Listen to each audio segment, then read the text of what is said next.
एक 40 साल से हमारे घर में एक जिंद परेशान कर रहा था। मेरी माँ को खून की उल्टियाँ आती थी और मेरी बहन उसने हमको दाने दाने के लिए मोहताज कर दिया था। जब बाबा ने बताया कि तुम्हारे घर में जिंद है जो 40-45 साल से राज कर रहा है, वही तुमको परेशान करता है। फिर क्या हुआ, एक नारियल था जो प्रमाण देने के लिए बाबा ने क्या किया कि एक पानी का भरा हुआ नारियल होता है, तो बाबा ने यूं उठा के उसको अध पर फेंक दिया। एक 40 साल से हमारे घर में एक जिंद परेशान कर रहा था। मेरी माँ को खून की उल्टियाँ आती थी, मेरी माँ को खून की उल्टियाँ आती थी और मेरी बहन जिसको मैंने कई दरबारों के चक्कर लगवाए, कई जगह लेके फिरे, लेकिन आज तक कोई उनको ठीक नहीं कर पाया था। लेकिन और हमारा घर इतना परेशान हो गया था कि उस जिन्नात से कि पैसे गायब कर देता था। कभी किसी को एक समय ऐसा आ गया था कि जैसे हमारा जो पुराना मकान था वहाँ पे एक जगह खटिया डाल के सबको सोना पड़ा। वो वजह क्या थी उसकी कि सबकी किसी की खाट पलटा देता था, तो किसी को बीमार करता था, तो किसी पे मतलब गंदी चीज़ों का अवलोकन करता था। बहुत सारी ऐसी चीज़ें थी। मतलब उस जिन्नात ने मेरे घर को इतना सता दिया था कि हमारे मतलब कहते हैं दाने दाने के लिए मोहताज होना, उसने हमको दाने दाने के लिए मोहताज कर दिया था। ये कि कोई जमादार तांत्रिक था, उसने ये हमारे घर में भेजा था क्योंकि ताऊ जी की उसकी मुठभेड़ हो गई थी। ताऊ जी में सवारी आती, ताऊ जी की सवारी को भी वो लॉक कर गया। 40 साल हम ऐसे फिरे कि दुनिया के दर दर के दरबारे, कईयों दरबार ऐसे छाने, लेकिन हमें कहीं भी हमारा परिणाम या उद्धार हमारा हुआ नहीं था, ना हमें कहीं से कोई लाभ मिला था। फिर उस जिन्नात का क्या हुआ कि ज़्यादा समय नहीं लगा, जब वो आए, जब बाबा ने बताया कि तुम्हारे घर में जिंद है जो 40-45 साल से राज कर रहा है, वही तुमको परेशान करता है। हमारी जमीन तलक बिक गई थी इसी चीज़ में।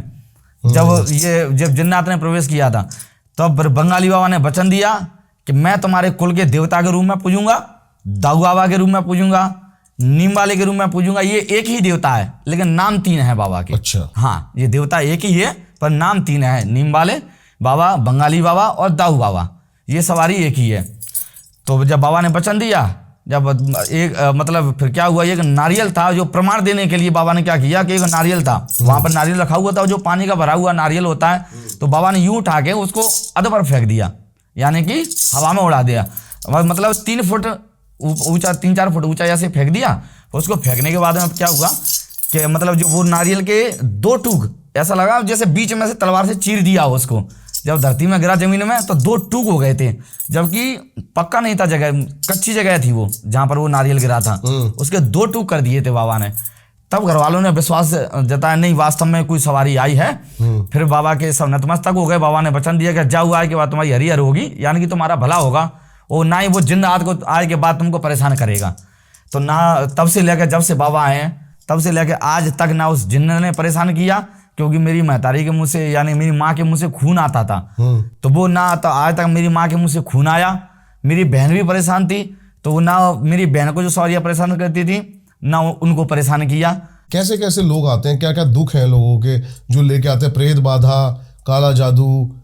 हमारे यहाँ पे जो बाबा के दरी खाने पे या बाबा के दरबार में आते हैं, बंगाली बाबा के दरबार में, तो काले जादे वाले भी लोग आते हैं, तांत्रिक लोग भी आते हैं, भगत लोग भी आते हैं। तांत्रिक लोग?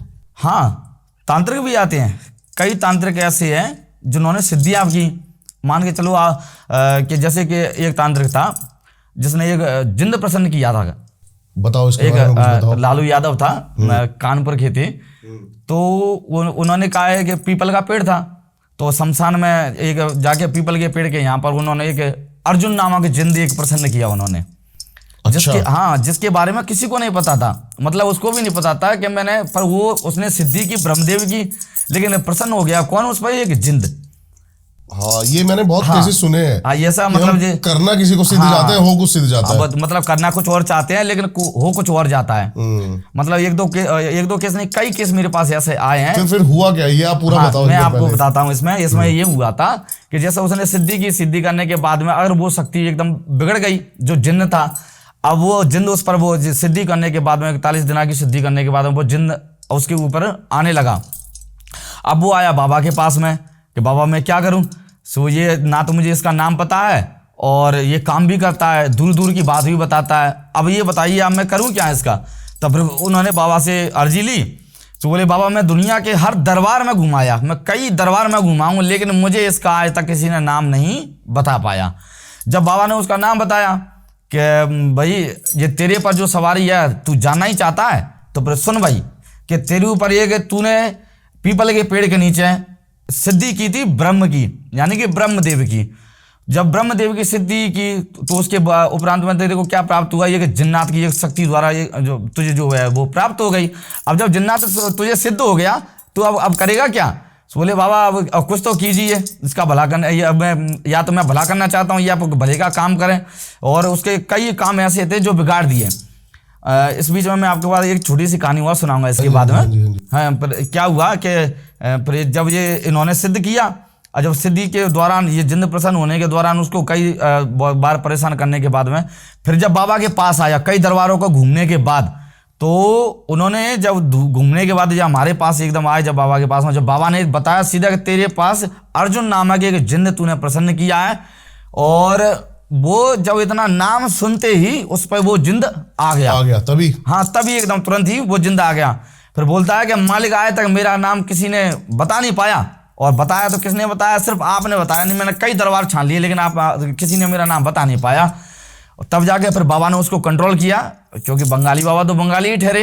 वो तो कई कहते हैं ना कि जो भोलेनाथ के भक्त होते हैं तो विद्याओं में भरपूर होते हैं, और वो बाबा मेरे बंगाली बाबा हैं जो भोलेनाथ के भक्त हैं और माँ काली के लाल हैं। जब जगदम्बा काली और महाकाली सब साथ में बाबा नीम वाले के, तो फिर शक्तियों की क्या लीला, क्या शक्तियों का परिचय लिया जाएगा उनसे।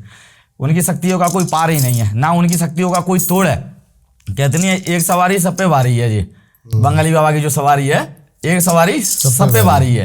एक दूसरा बंदा और था, एक झांसी का था, जब नहीं सॉरी झांसी नहीं महोबा का था, महोबा तो आला उदल की जन्मभूमि है वो। जब वो वहां से आया उसने उसके ऊपर ब्रह्मपरीत पहले से आता था। जब ब्रह्मपरीत की सवारी उसके पास आती थी, जाति से वो पंडित थे, ब्राह्मण थे। अब जब ब्राह्मण है तो ब्राह्मण कुल का देवता ब्रह्मपरीत ही कहलाएगा, जब उसके घर में परीत होगा उनका देवता। सही बात है ना। तो जब ब्रह्मपरीत उन पे आता था, कहते ना दो तरीके के ब्रह्मपरीत होते हैं, या किसी अन्य जाति में हो, जरूरी नहीं है कि ब्राह्मण कुल से तो उसका देवता ब्रह्मपरीत ही बनेगा। क्योंकि जो हनुमान जी का सेवक रहता है, जो परीत यानी कि जो उनका जो पूर्वज देवता होता है, जो हनुमान जी का सेवक रहता है, वो भी ब्रह्मपरीत बनता है। और दूसरा ये बनता है जो ब्राह्मण कुल से जो परीत बनता है वो भी परीत ब्रह्मपरीत कहलाता है। अब उसने क्या हुआ इस बीच में किसकी सिद्धि पाली, क्या उसको ना ब्रह्मदेव, जो ब्रह्मदेव होता है ना, जिसको ब्रह्म बाबा कहते हैं, अब उसने पीपल पे जाके उसने सिद्धि की। अब जब सीधे उसने वो शमशान में जाके वो क्रिया की कि चलो और बरकसी मैं तांत्रिक बन जाऊंगा, इसके बाद में मेरे को और भी ज्यादा शक्तियाँ प्राप्त हो जाएंगी। पर शक्तियाँ प्राप्त तो नहीं कर पाए, लेकिन उल्टी लौट के उन पर व्याधा पड़ गई। अब व्याधा क्या पड़ गई उनके पास कि उसके शरीर में पूरी जो सवारी थी वो चली गई उनको छोड़ के, जो उनके परीत की सवारी थी। फिर अचानक से क्या हुआ, जब उसके सामने वो सवारी जो जब सिद्धि करते हुए वो चीज़ खड़ी हो गई, और उसने बोला मैं तेरे को मार दूंगा इतने दिन में, क्या 11 दिन या 21 दिन में, ये तेरे को इतना समय नहीं लगेगा। अब उसके बाद जो शरीर मतलब काफ़ी अच्छा मोटा तगड़ा रखा था बंदा वो, फिर क्या हुआ, वो दिन ब दिन मतलब उसकी तबीयत खराब होने लगी।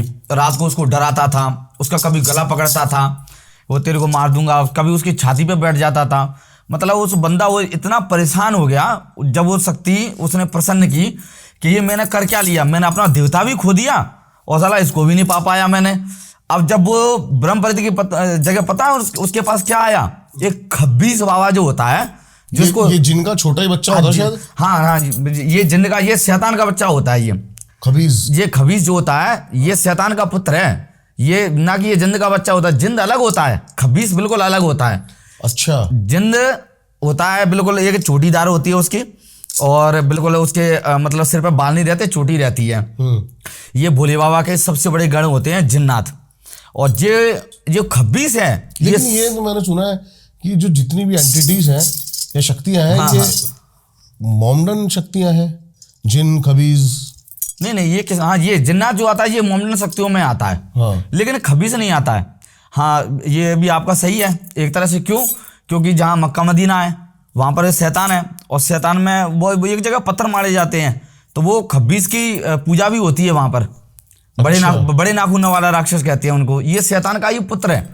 और ये अपने आप में बहुत बलवान और बहुत ताकतवर होता है। इसकी सुर्ख लाल आंखें होती हैं, बड़े बड़े बाल होते हैं और ये 4 दांत, 2 ऊपर के 2 नीचे के इसके आगे को निकले रहते हैं, बड़े बड़े नाखून होते हैं इसके, बहुत काला सा रहता है।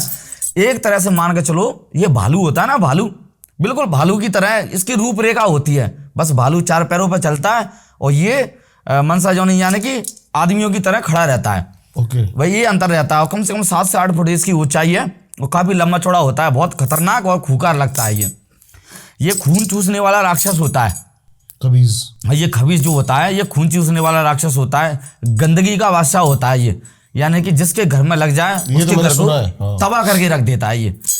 फिर क्या हुआ, जब उसके पास में जब खबीज पहुंच गया, उसको परेशान करने लगा, तो जो फिर वो बंदा मतलब ऐसे ही चल रही थी, पता चला बंगाली बाबा के दरबार के बारे में। तो कहते हैं ना कि भोलेनाथ के भक्त हैं तो लीला भी अपरंपार है। तो जब वहाँ पे पहुँचे तो जब बाबा पे अर्जी आई तो वो खबीस उसके ऊपर सहपसार होके आ गया, मतलब भरकसी से मात्रा में उसके ऊपर सवारी खेलने लगी एकदम भयंकर होके। फिर बाबा से उसके माता पिता ने पूछा कि बाबा इसको ऐसा क्या हुआ है। तब बाबा ने बताया कि इसने एक देव शक्ति की जगह इसने एक खबीस को प्रसन्न कर दिया। और उसको जब उस पर खबीस की सवारी आई, जब मुझ पे भी एकदम बहुत तेज सवारी आ गई बाबा की, बंगाली बाबा की, जब उनका दोनों का आमना सामना हुआ, खबीस का और बंगाली बाबा का, वो कह रहा था तू मेरे को हटा नहीं सकता, बाबा कह रहे थे मैं तेरे को हटाना तो क्या तू मेरी अगर यानी कि चाकरी यानी कि बाबा के यहाँ कटघरे से अगर तू बाहर निकल के बता दे यहाँ से तो तेरे को मान जाऊंगा कि तू खबीस है, अगर तू खबीस है तो मेरे को भी बंगाली कहते हैं। ये तो बाबा ने बोल दिया। और जब ये बाबा ने एकदम 3 थप्पी जब मारी तो वो खबीस के यहाँ वहाँ पे क्या होता है कि जो भी होता है सब अचानक से होता है। मुझे एक्टिविटी का वहाँ का कुछ सवाल नहीं पता कि वहाँ पे चलता क्या है, क्योंकि वहाँ जो भी भूतों को पकड़ के लेके आती है या भूतों की जो मार देती है ना, वो महाकाली है। वहाँ पर जो बाबा की जो मुख्य मैया है, जो हमेशा हर घड़ी हर क्षण मैया बाबा के साथ में रहती है। बाबा के साथ में एक शक्तियाँ नहीं, और दूसरी कहते हैं ना जब गदाधारी महाबली बैठे हो हनुमान जी महाराज, तो फिर वहाँ भूतों की कहाँ चलेगी। कहते नहीं ऐसी कोई गली नहीं जहाँ बजरंगबली की चली नहीं।